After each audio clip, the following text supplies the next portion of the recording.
Di kesempatan kali ini kita akan belajar tentang pola aliran sungai. Selamat menyaksikan.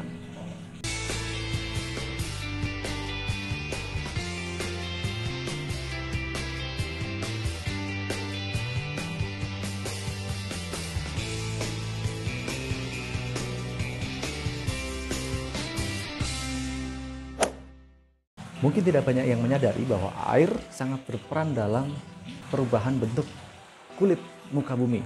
Di sekitar kita banyak bentukan seperti gunung, lembah, danau, sungai yang tidak terlepas dari peran air dalam membentuknya. Jangan salah, air memang tampak lemah di hadapan batuan atau perbukitan. Namun sedikit demi sedikit dengan konsistensi yang terus-menerus, guyuran air ini akan mengakibatkan perbukitan akan habis.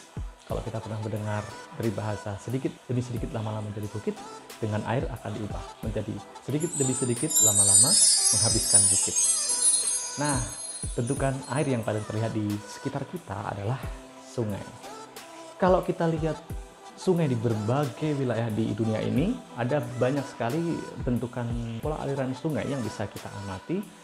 Hal ini disebabkan oleh perbedaan struktur batuan, tingkat ketahanan batuan atau resistensi batuan, dan tentu jumlah air yang mungkin melewati suatu wilayah. Nah, di kesempatan kali ini kita akan membahas tentang berbagai pola aliran sungai yang ada di muka bumi. Namun sebelumnya, bagi yang belum subscribe, silahkan subscribe. Jangan lupa like dan komentarnya untuk perkembangan channel ini. Pola aliran sungai yang pertama adalah pola aliran dendritik. Pola aliran sungai dendritik ini biasanya terjadi pada daerah aliran sungai yang relatif luas, di mana kemiringan struktur batuan yang hampir horizontal dengan tingkat resistensi batuan yang hampir sama. Pola aliran sungai dendritik bisa terlihat dari bentuk cabang anak sungainya yang mirip dengan akar pohon atau pohon. Pola aliran sungai ini hampir bisa didapati di seluruh dunia dengan segala jenis iklim maupun morfologi wilayahnya. Yang kedua adalah pola aliran sungai trellis. Pola aliran sungai trellis ini mirip seperti sirip daun ya. Mengapa bisa terjadi seperti itu?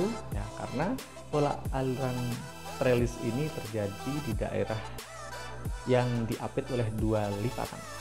Pola aliran sungai trellis terlihat jelas dari bentuk anak sungai yang nyaris membentuk sudut 90 derajat dari sungai induknya. Pola sungai ini selain terdapat di daerah dengan struktur wilayah yang terdiri dari lipatan, juga banyak terdapat di wilayah pesisir. Pola sungai yang berikutnya adalah pola aliran sungai rektanguler.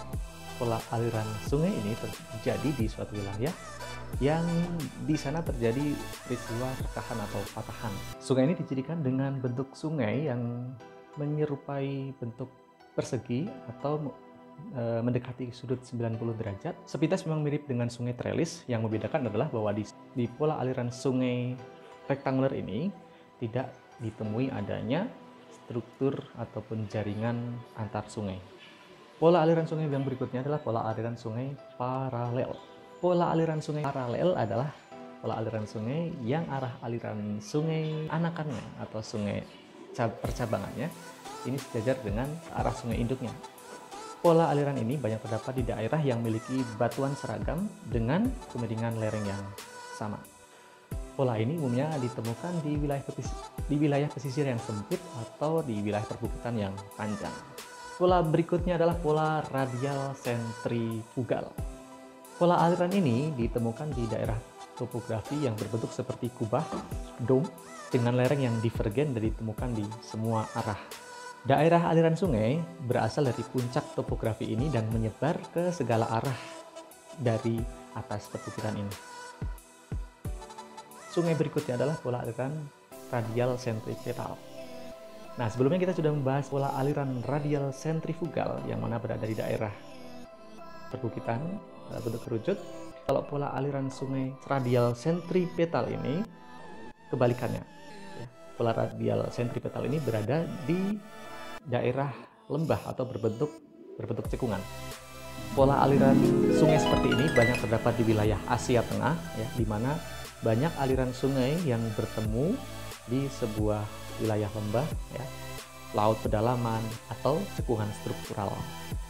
Pola aliran sungai berikutnya adalah pola aliran sungai anular, ya. Gampang mengingatnya ya, anular, ya, mirip ular gitu.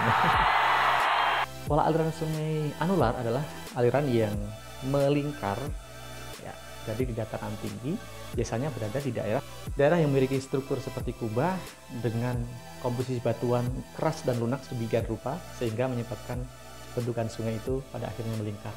Pola aliran sungai yang terakhir adalah pola aliran pinnet. Ya, pola aliran sungai ini ditandai dengan aliran anak sungai yang membentuk sudut lancip menuju ke arah sungai induknya.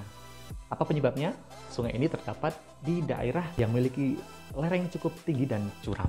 Baik, demikian pembahasan tentang pola aliran sungai. Semoga bisa membantu kalian memahami materi tentang hidrosfer ini, dan sampai ketemu di pembahasan tentang hidrosfer ataupun pembahasan geografi yang lainnya. Sampai jumpa, dan jangan lupa untuk subscribe, like, dan komentar di bawah kalau ada hal-hal yang ingin ditanyakan. Wassalamualaikum warahmatullahi wabarakatuh.